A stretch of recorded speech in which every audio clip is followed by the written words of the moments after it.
Et on l'a appris il y a quelques jours, selon un think tank autrichien MENAWatch, le Hezbollah se sert du marché de l'or avec l'aide du Qatar pour faire transiter des lingots par la Serbie pour alimenter ses réseaux de financement. Ricardo Barecki, expert mondial en cybernétique et directeur fondateur de l'agence Cyberpol, vous nous apprenez que le Hezbollah se sert aussi de l'industrie du diamant en Belgique, Ricardo. Nous traquons le Hezbollah depuis 2010. L'Union africaine est liée à l'industrie du diamant. Nous pouvons clairement identifier des transactions suspectes du Hezbollah en République démocratique du Congo et dans d'autres pays africains. Je peux dire qu'au début de l'année 2014, au cours du sommet de contre-terrorisme à Londres, nous l'avons fait savoir au grand public et nous avons transmis aussi certaines informations aux renseignements militaires belges.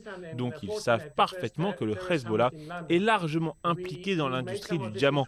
Nous pensons que ce problème est en pleine expansion.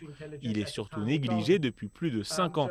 La Belgique aurait dû depuis longtemps le traiter à la source. Donc, vous êtes en train de dire finalement, Ricardo Barecki, que l'Europe est l'une des plaques tournantes du réseau de trafic de diamants. Comment, et c'est la grande question, comment les autorités belges ne peuvent pas voir, ou alors plutôt ferment les yeux sur ce trafic? Il y a toujours un facteur à cela. Tout d'abord, il y a une vraie ignorance de ce qui se passe sur le terrain. Il y a surtout énormément de zones d'ombre, ou plutôt de marchés noirs dans la région. Et puis, je l'ai déjà dit aux forces de sécurité belges à Anvers en 2006, ainsi qu'aux renseignements, le manque de transparence dans l'industrie du diamant est problématique. Nous avons repéré de nombreux diamantaires libanais qui participent aux transactions, et cela cause un problème à long terme. On ne parle pas d'une incidence à effet immédiat. Et je le répète, si elle ne parvient pas à résoudre cela, l'Europe pourrait connaître une deuxième série d'attaques terroristes.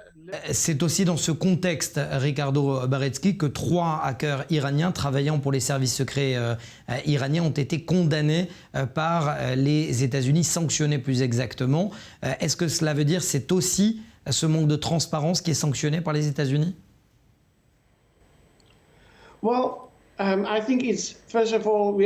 L'activité cybernétique des organisations terroristes est depuis longtemps financée par des sources illicites. Il est bien sûr plus difficile de transporter de l'argent et des diamants, n'est-ce pas? Nous savons, au regard de nos différentes études au Cyberpol, que ces transactions se déroulent en cash, bitcoins ou diamants. Ce sont des facteurs que la communauté des renseignements connaît. La question est de savoir quelle est l'importance de ces transactions et à quel point le Hezbollah et l'Iran sont impliqués.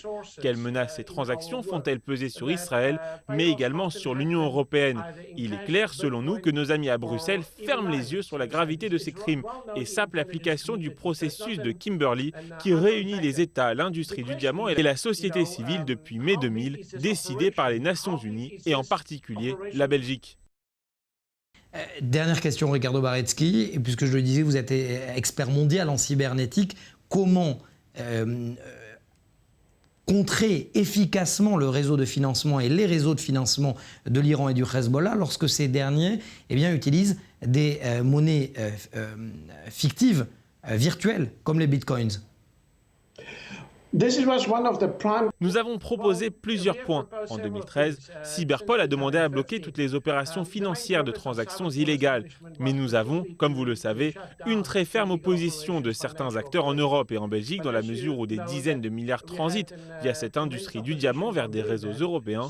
La seule solution est de s'unir et de travailler ensemble.